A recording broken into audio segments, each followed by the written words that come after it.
Let me ask you a question. How many times have you bought into the hype, dropped down some serious cold cash dinero, and then be let down? If you're like me, this has happened more times than you want to admit. But here we go again.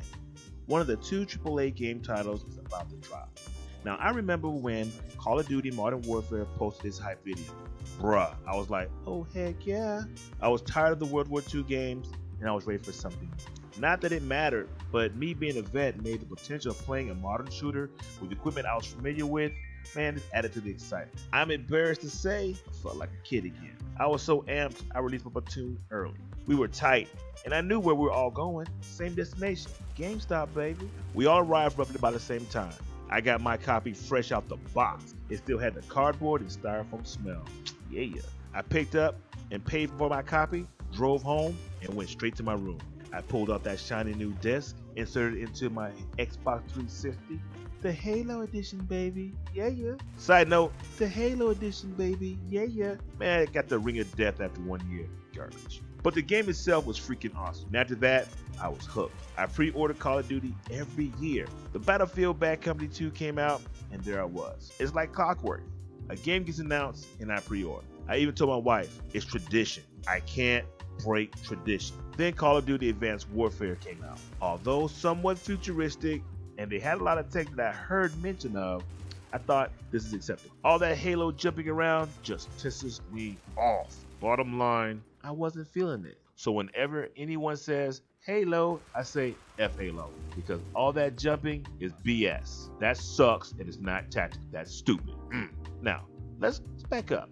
Back to the beginning. In 2003, I returned from Iraq to a brand new Xbox console and a game called Ghost Recon. I was fresh out of combat, and the game, this game put me back on point. The problem was I finished the game too fast. So I went out and bought an earlier edition. This helped me keep my fix. Felt like a crackhead. Oh yeah. From there, I jumped on the Rainbow Six bandwagon. Rainbow Six, man, that was like undescribable. Rainbow Six Vegas and Vegas 2 changed how I viewed combat. I was no longer a soldier. I was an anti-terrorist operator. So in 2011, when Rainbow Six Patriots was announced, I knew this was going to be groundbreaking, game changer. I couldn't wait to pre-order my copy and to keep their loyalists. In 2012, Ubisoft released Ghost Recon Soldier. This was a good game, and I didn't mind the future tech. We still had the ability to be tactical, so no big deal. Yet and still, Patriots still continue to go through delays. Soon the hype of Patriots began to fade amidst rumors of possible cancellation. Then it happened.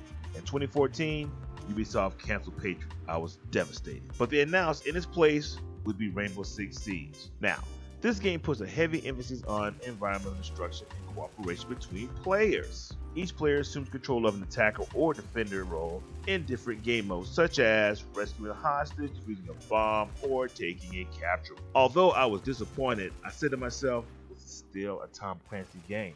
I just have to be patient. So I did what I always do, pre-order that joke. After release, I was like, huh? The concept was there, but the execution was all wrong. Bad juju. The game had major issues, and soon I couldn't even find a match. In my opinion, Ubisoft released a broken and incomplete game. A game full of hype and even bigger letdown. I was pissed, and Ubisoft, they owed me. Now, 2016 was a bad year all around for games. Infinity Ward, seeing potential disaster, decided to release Call of Duty Modern Warfare Remastered. But here's the catch. You had to buy Infinity Warfare's bundle to get it. Plus, they were digging deep into my pocket. Those dirty cockroaches, that ain't right. Instead of just releasing the remastered game by itself, oh by the way, eventually they did, Infinity Ward uses as a ploy to increase revenue. Shortly after, the Division was announced in Ubisoft's E3 press conference. And then there was a worldwide release on March 8th, 2016. Now, I'll go into the short dynamics of the game because if you're a fan and played it, you already know. It was set in the near future of New York City in the aftermath of a smallpox pandemic. The player, who is a special agent of the Strategic Homeland Division, commonly referred to as the Vision, is tasked with helping the group rebuild its operations in Manhattan. Wrong! This was a pandemic letdown. However, I never like to end on a bad note. However, Ubisoft did bring it home with Ghost Recon Wildlands, and eventually Siege got their crap together, and you would never think that they had issues from 2016. Now, here's my question. With everything I said, why should I pre-order this game? Hype doesn't translate into a good game. Sponsored YouTubers paid to praise the game still leaves me a little skeptical. All I can say is that I have a Best Buy gift card burning a hole in my pocket. I just want to know, Division 2, are you worth my pre-order?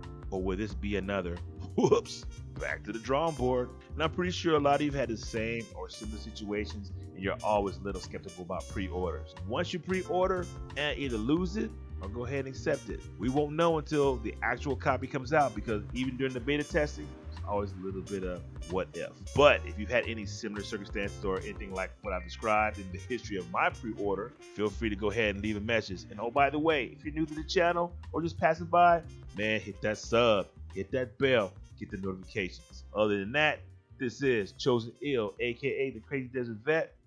Boom, we're out.